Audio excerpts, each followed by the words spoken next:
नमस्कार, आप देख रहे हैं इंडिया टीवी। आपके साथ मैं हूं मीनाक्षी जोशी। वक्त हो गया है दमदार 10 का।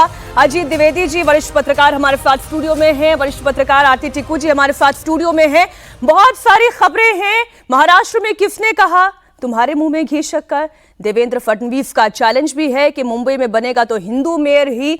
बात होगी आरएसएस प्रमुख मोहन भागवत की भी, जिन्होंने कहा कि आरएसएस को समझना है तो विकिपीडिया नहीं, आरएसएस में आकर समझिए।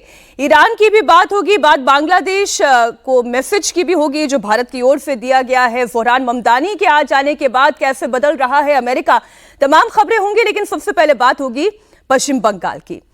पश्चिम बंगाल जहां अगले 100 दिन के भीतर विधानसभा चुनाव होने हैं, लेकिन चुनाव से पहले एफआईआर पर जबरदस्त घमासान है। टीएमसी नेता और ममता बनर्जी के भतीजे अभिषेक बनर्जी कभी चुनाव आयोग को चैलेंज करते हैं, मुख्य चुनाव आयुक्त को उनकी औकात बताते हैं।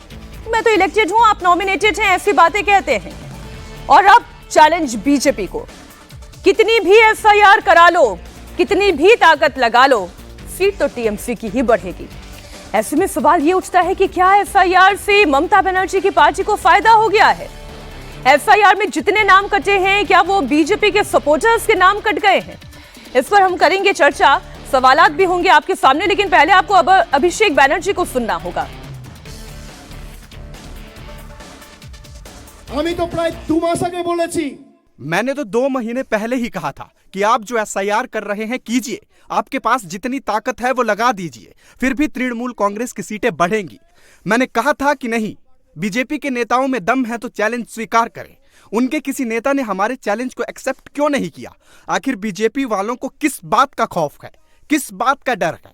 2 दिन पहले देश के गृह मंत्री यहाँ आए थे, कह रहे थे कि हम सोनार बांग्ला बनाएंगे। पास में ही त्रिपुरा है, वो सोनार त्रिपुरा क्यों नहीं बन पा रहा है? सोनार असम क्यों नहीं बन पा रहा है? सोनार बिहार क्यों नहीं बन पा रहा है? मध्य प्रदेश में पीने के पानी से 11 लोगों की मौत हो गई थी। एक इंसान को जिंदा रहने के लिए पानी की जरूरत है। पानी भी बीजेपी की डबल इंजन की सरकार नहीं दे पा रही है। उस बीजेपी को लोकतांत्रिक या इंसानी अधिकार के बारे में बात करने का कोई अधिकार नहीं है। जिस बीजेपी के राज में दिल्ली की हवा खराब है और लोग सांस नहीं ले पा रहे हैं, साफ पानी नहीं दे पा रहे हैं, सांस लेने के लिए स्वच्छ हवा नहीं दे पा रहे हैं। कहा था कि हर साल 2 करोड़ बेरोजगार लोगों को रोजगार देंगे। नरेंद्र मोदी की सरकार में अगर हिम्मत है तो वो सबूत दे कि उन्होंने किसी एक विधानसभा में 50,000 तो छोड़िए 5,000 लोगों को भी नौकरी दी हो, तो मैं राजनीति से संन्यास ले लूंगा। है हिम्मत? दिखा पाएंगे? झूठी बातें, झूठे दावे और वादे बंगाल को अपमानित करते हैं, बांग्ला संस्कृति को बांग्लादेशी कहकर अपमानित करते हैं। ऐसी बीजेपी के हाथों में क्या हमारा बंगाल सुरक्षित रहेगा? এরপর বিজেপির কাছে আমাদের গণতন্ত্র।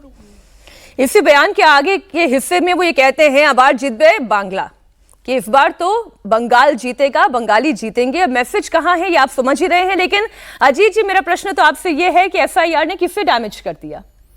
देखिए, अगर उस तथ्यात्मक रूप से जाइएगा, अभी जो नाम कटे हैं 58 लाख नाम कटे एसआईआर के पहले चरण में, उसके बाद नोटिस गए हैं। 32 लाख लोगों को नोटिस जाने की बात थी, और भी हो सकता है नोटिस गए हों या जाए। 32 लाख लोग ऐसे हैं जिनके बारे में कहा जा रहा है कि वो अनमैप्ड थे, मतलब 2002 के का जो वोटर लिस्ट था, उस वोटर लिस्ट में उनके या उनके माता पिता का नाम नहीं मिला। तो उन 32 लाख लोगों को अलग से नोटिस दिया गया है। हालांकि उसमें भी एक कंट्रोवर्सी हो गई। आपको पता ही होगा कि जब ये देखा गया, उन लोगों ने कहा कि भाई 2002 की हार्ड कॉपी में हमारा नाम है, हमारे माता पिता का नाम है। ऐसे बहुत से लोग आए, लेकिन जो चुनाव आयोग कंप्यूटराइज जिस लिस्ट में देख रहा था उसमें नाम नहीं थे। तो ये एक मिसमैच था, उसको लेकर के रोका भी गया था एसआईआर का। तो 58 लाख प्लस 32 लाख ये जिनको नोटिस गए हैं, उस 58 लाख लोगों में भी ये अभी जिस कार्यक्रम की तस्वीरें आप दिखा रही थी, इस कार्यक्रम में उन्होंने रैंप वॉक कराया कई लोगों को, अभिषेक बनर्जी ने, कि ये देखिए इनको मृत बता करके, और चुनाव आयोग ने नाम काट दिया है इनका, और ये लोग रैंप वॉक कर रहे हैं। तो वो उनका एक एसआईआर को लेकर के तृणमूल कांग्रेस इतनी ज्यादा एक्टिव थी, मीनाक्षी, इतनी ज्यादा एक्टिव थी। एक तो बिहार के अनुभव से उन लोगों को मौका मिल गया। बिहार में जब एसआईआर शुरू हुआ तो उनको मौका मिल गया, उनको पता था कि अब बंगाल में होगा। तो उन्होंने उस समय तैयारी शुरू की। बड़ी बड़ी संख्या में लोगों को जन्म प्रमाण पत्र दिए गए, आवास प्रमाण पत्र दिए गए, लोगों ने लाइन लगा करके, और सरकार कोऑपरेट कर रही थी चूंकि वहां तृणमूल कांग्रेस की सरकार है। तो ऐसे वल्नरेबल लोग जिनको लग रहा था कि नाम कट सकता है या जिनके पास पहचान पत्र नहीं है, उन सब लोगों को पहचान पत्र मुहैया कराया गया। काडर अच्छे से काम कर रहा था ग्राउंड पर, वो बनाया गया। आप देखिए, सबसे कम नाम कटे हैं, सबसे कम परसेंटेज में तमिलनाडु में 15-16% नाम कट रहे हैं। उत्तर प्रदेश में पहली, इसके बाद 19% नाम कट रहे हैं। वहां सिर्फ 7 या 8% नाम अभी तक के डिलीशन की जो लिस्ट है पहली एसआईआर के पहले चरण के बाद वो है। तो उनके काडर ने काम किया, अपना वोट सिक्योर किया। जो उनके लोग थे, वल्नरेबल ग्रुप्स थे, उनको उन्होंने आवास प्रमाण पत्र, जन प्रमाण पत्र दे करके इंश्योर किया। बीजेपी को नुकसान हो गया मथुआ वोट में, जहां जा करके ये मथुआ उनका सबसे कोर वोट माना जाता है। जो बनगांव से एमपी हैं शांतनु ठाकुर, और मिदनापुर है उसमें एक उत्तरी 24 परगना, 24 उत्तर परगना, नादिया और 2 एक और इलाके जो कुछ बिहार भी, अलीपुरद्वार भी नॉर्थ में, यहाँ मथुआ वोट बहुत हैं। उनके नाम ज्यादा कटे हैं। शांतनु ठाकुर खुद ही कह रहे हैं कि 1 लाख मथुआ वोट कट गए, 50 लाख तो नहीं। लेकिन जो सवाल ये पूछ रहे हैं कि फुनार असम क्यों नहीं बना पाए, फुनार त्रिपुरा क्यों नहीं बना पाए, अगर आपकी सरकार की ही बात करें, संदेश खाली कैसे हो गया आरजीकर मेडिकल कॉलेज का ये हंगामा, ये तमाम सवाल तो उनसे भी पूछे जा रहे हैं। एक तरफ फुनार बांग्ला है जो अमित शाह दिखा रहे हैं, तो वहीं दूसरी तरफ ये कह रहे हैं आबाद जीत में बांग्ला। अभिषेक बैनर्जी बीजेपी को चैलेंज कर रहे हैं, प्रधानमंत्री मोदी और गृह मंत्री अमित शाह को चैलेंज कर रहे हैं, लेकिन कांग्रेस नेता अधीर रंजन चौधरी तो अभिषेक बैनर्जी को चैलेंज कर रहे हैं। वो ये कह रहे हैं कि बुआ से हटकर तो दिखाओ, आपको अपनी औकात पता चल जाएगी। जब बंगाल में नौकरी नहीं है, कोई उद्योग नहीं है, जब बंगाल के लाखों की तादाद में प्रवासी मजदूरों भटक रहे हैं देश की कोने कोने में, तो भतीजे को लगा कि चलो इस बार एक यात्रा निकाले, लोगों को गुमराह करने की यात्रा। और ये भतीजे अकेले, इनके पीछे अगर फूफा न रहते ना, ये कहां छुप छुप के रहते थे। ये बुआ की ताकत पे ही ये भतीजा लड़खड़ा इधर उधर घूमते हैं। वो कह दे कि बुआ नहीं है मेरे साथ, मैं अकेले चले, तो आप देख पाओगे उनका ताकत। पीछे से खुद बुआ है, बुआ के खिलाफ सारे बंगाल में काफी आक्रोश, शिकायत दर्ज होते रहते हैं।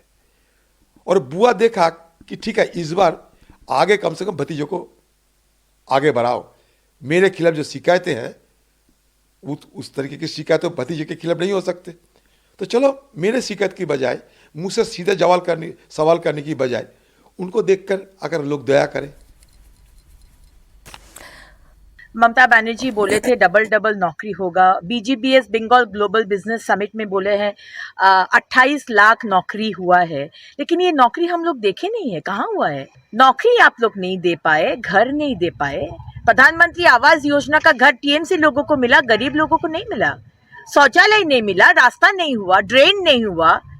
बंगाल के लोगों को एक स्वच्छ वोटर रोल ना मिले, आप लोग ये चाहते हैं? नहीं होगा। वोटर रोल स्वच्छ देंगे हम लोग, और जो अमनूप प्रवेशकारी है, जो रोहिंगा है, जो मृत वोटर है, जो डुप्लीकेट वोटर है, जो शिफ्टेड वोटर है, उनको हम आप जो इतना साल जो इलेक्शन हुआ है, इन लोगों द्वारा आप इलेक्शन जीते हैं ममता बनर्जी और अभिषेक बनर्जी। तो उंगली उठाकर मत बात करिए, ये डायलॉग बाजी आपसे नहीं सुनेंगे अभिषेक बनर्जी। SIR होगा और स्वच्छ इलेक्टोरल रोल 2026 उसी के ऊपर इलेक्शन होगा। अब अगर अभिषेक बैनर्जी का आप पूरा ट्रेंड देखें, अभी हाल ही में आरती जी अभिषेक बैनर्जी जब दिल्ली भी आए थे तो ये कह रहे थे कि अभी तो मैं आया हूं, चुनाव आयोग जरा सोच ले कि ममता बनर्जी आएंगी तो क्या होगा। अब जिस तरीके के अभिषेक बैनर्जी तेवर दिखा रहे हैं, लेकिन अधीर रंजन चौधरी कह रहे हैं ना कि कोई हैसियत नहीं है। बिल्कुल मीनाक्षी, देखिए सबसे बड़ा इशू इनफैक्ट अगर कांग्रेस पार्टी में इसलिए ला रही हूँ क्योंकि यहाँ पे सिमिलैरिटी ये है कि डायनास्टिक रूल का जो एक मानसिक लेवल पे वोटर के मन में आता है कि ये तो वही एक ही फैमिली से पावर पास ऑन होगी, और वही कहीं ना कहीं राहुल गांधी के लिए भी एक बहुत बड़ा चैलेंज रहा है कि जैसे चाहे वो कितना कुछ बोले या अपनी पार्टी का कोई अच्छा काम भी दिखाए, लेकिन आखिर में सवाल ये खड़ा होता है कि भाई ये तो खानदान ही चला रहा है ये पावर। वही इशू अभिषेक के साथ भी है, और जो सेंस ऑफ एंटाइटलमेंट जो वो दिखा रहा है, जो तेवर दिखा रहा है, वो पब्लिक में एटलीस्ट मैच्योर पब्लिक में वो अप्रिशिएट नहीं किया जाएगा।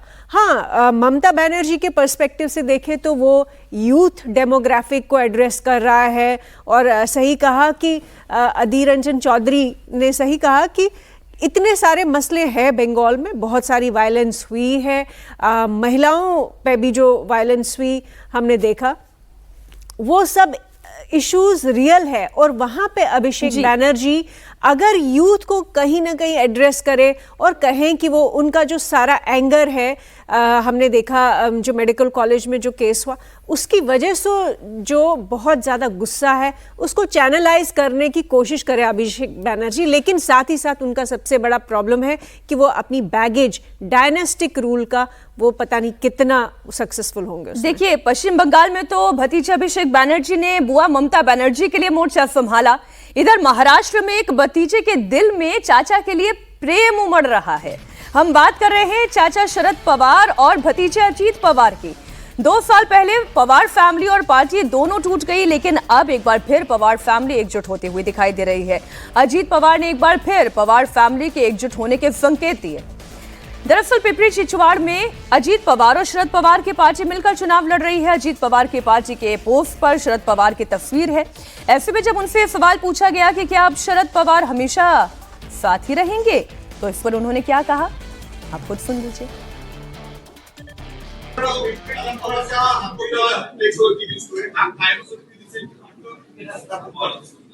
तुझ्या तोंडात साखर पडो। आपके मुंह में घी शक्कर। अजीत जी, क्या है ये? देखिए, ये तो सिर्फ वक्त की बात है कि कब परिवार एकजुट होता है। जब से ये लोग अलग हुए तब से इंतजार हो रहा है कि कब एकजुट होते हैं लोग, कब परिवार साथ में आता है। अब ये जो नाभि नाल से जुड़े हुए हैं, जो रक्तवंश का संबंध है, वो इतनी आसानी से तो समाप्त नहीं होता है। और शरद पवार को वैसे भी बहुत ही श्रूड पॉलिटिशियन माना जाता है। वो कभी इस तरह की पॉलिटिक्स ऐसी नहीं करते हैं जिसमें आगे के 10 स्टेप नहीं सोचे गए हों।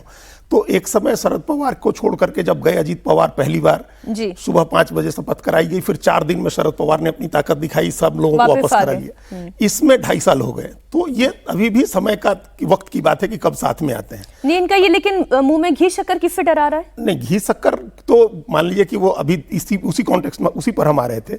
अभी एक कार्यक्रम था शरद पवार इंस्टीट्यूट का बारामती में, Sharad Pawar centre of excellence in artificial intelligence, एक उसका था उद्घाटन में। अडानी समूह के मालिक गौतम अडानी भी थे, जहां शरद पवार और अजीत पवार दोनों लोग बैठे थे मंच पर। वहां भी अजीत पवार ने ये बात कही। उन्होंने, अजीत पवार ने ये बात कहा कि परिवार एक ही है, परिवार एक रहेगा। ये बात वो पहले भी कह चुके हैं। और दूसरी बात जो पॉलिटिकल मैसेज है इसमें, बाकी सब परिवार वाली बात तो ठीक है, पॉलिटिकल मैसेज ये है कि पवार फैमिली को अपने बैसन में, अपने गढ़ में भारतीय जनता पार्टी को रोकना है। अगर दोनों अलग अलग लड़ेंगे तो वहां भारतीय जनता पार्टी चुनाव जीतेगी। पुणे, पिंपरी चिंचवाड़ पवार परिवार नहीं छोड़ सकता है किसी हाल में। उसको कांग्रेस से भी बचाना है, बीजेपी से भी बचाना है। वहां कोई नहीं रहे। एक आपका एक ऐसा फोर्ट है, ऐसा होल्ड है, वो कम नहीं होने देना है।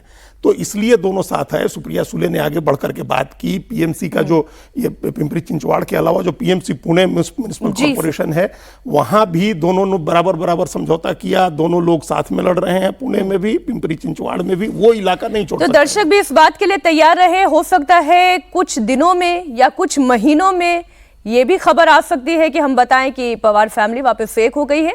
फैमिली तो एक है ही, पॉलिटिकली भी एक हो गई है। पार्टियां दोनों एक हो गई हैं। पार्टियां दोनों एक हो गई हैं। बिल्कुल सर। पवार फैमिली एक होगी या नहीं, ये तो समय ही बताएगा।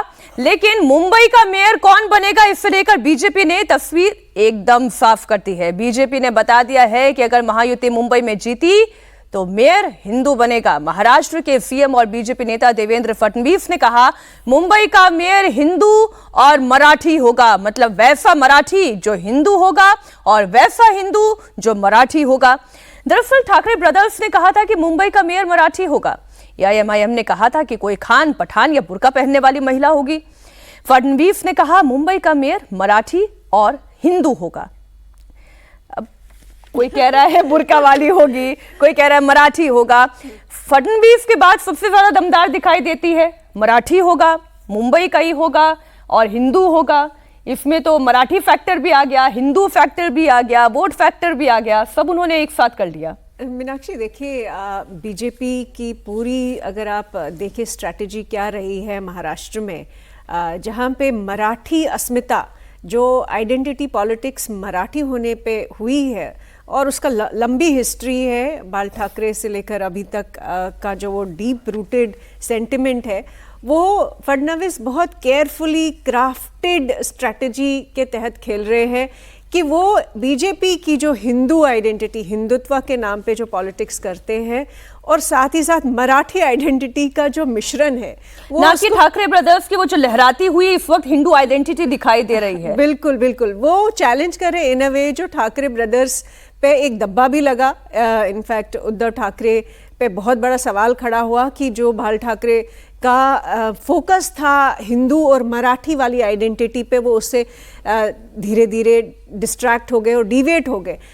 फडणवीस जो है केयरफुली इन दोनों आइडेंटिटीज को वापस ला रहे हैं फोकस में, और ये बड़ा सटल भी है और बड़ा ब्रेजन भी है, दोनों चीजों में वो कह रहे हैं। एकदम क्विक कमेंट इसी पर जो अभी आरती जी कह रही हैं कि एक तीर से उन्होंने कितने निशाने किए हैं। देखिए, एक तो उस पूरे डायनेमिक्स को समझिए। वहाँ 130 सीट लड़ रही है भारतीय जनता पार्टी सिर्फ, जबकि इतनी पावरफुल, इतनी स्ट्रेंथ है भारतीय जनता पार्टी की, वो सिर्फ बीएमसी में 130 सीट लड़ रही है।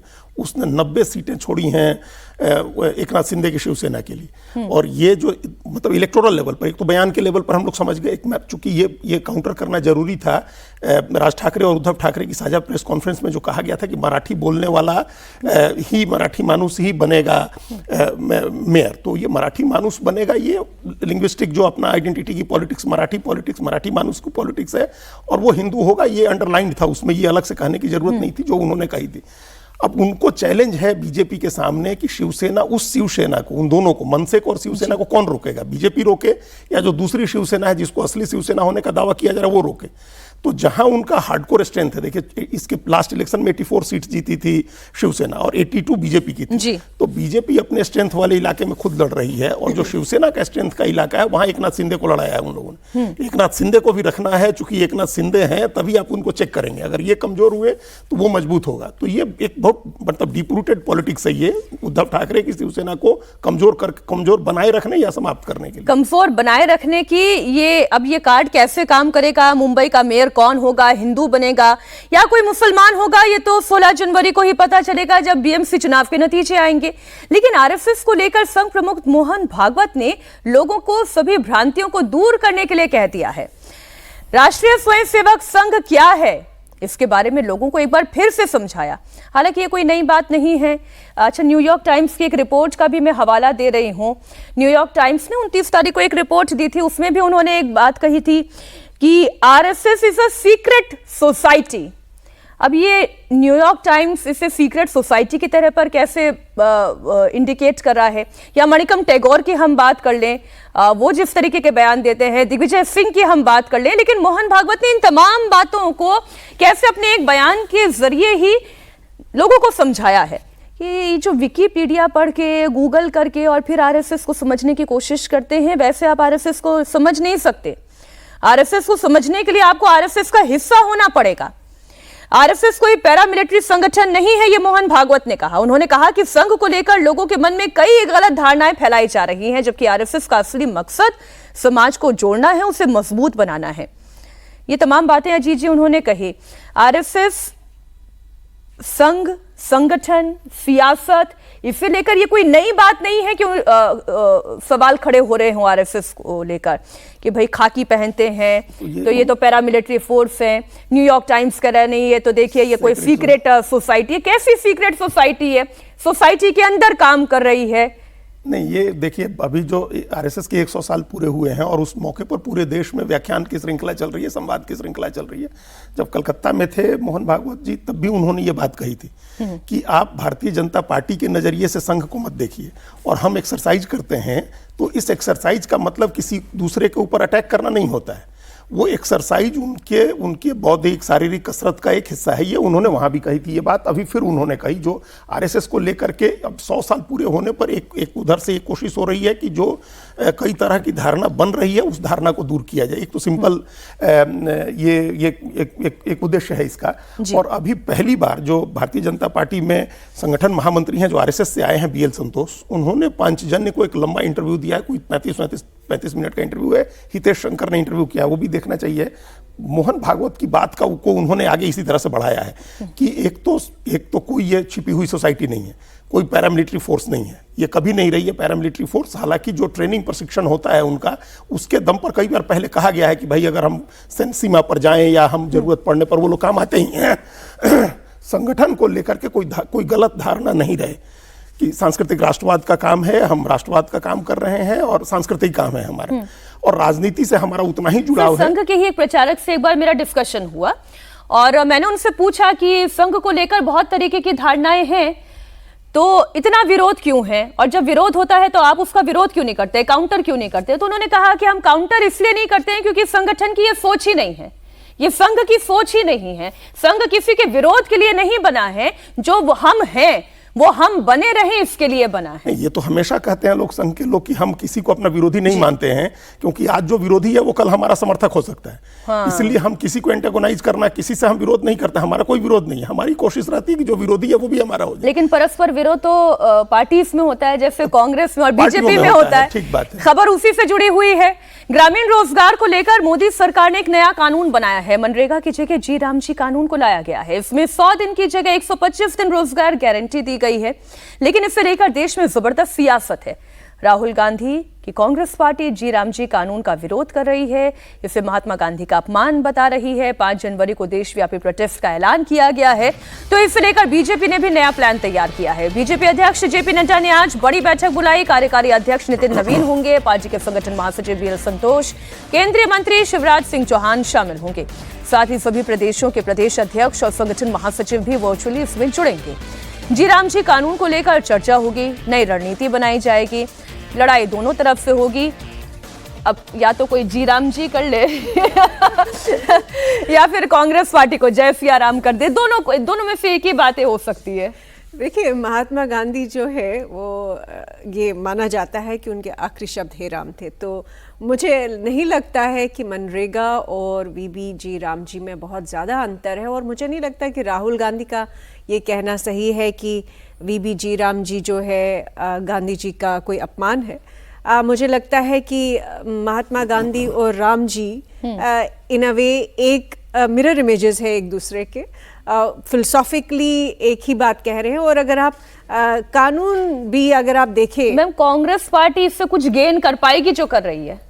मुझे लगता है नुकसान ही होगा, क्योंकि इसमें एक्चुअली अगर देखा जाए सरकार ने बहुत ही स्ट्रेटेजिकली मनरेगा एक जो लॉ बना था उसको कंटिन्यू ही किया है, उसको विड्रॉ नहीं किया है, उसका नाम बदल दिया है, नामकरण किया है और उसको अपना लिया है और अपने फायदे के लिए अपना लिया है। बहुत सारी और उसके अंदर नीतियों में भी बदलाव हुआ है। तो ये लड़ाई क्या रूप दिखाएगी, कांग्रेस को फायदा पहुंचाएगी या नुकसान पहुंचाएगी, इस पर तो हमारी नजर है ही।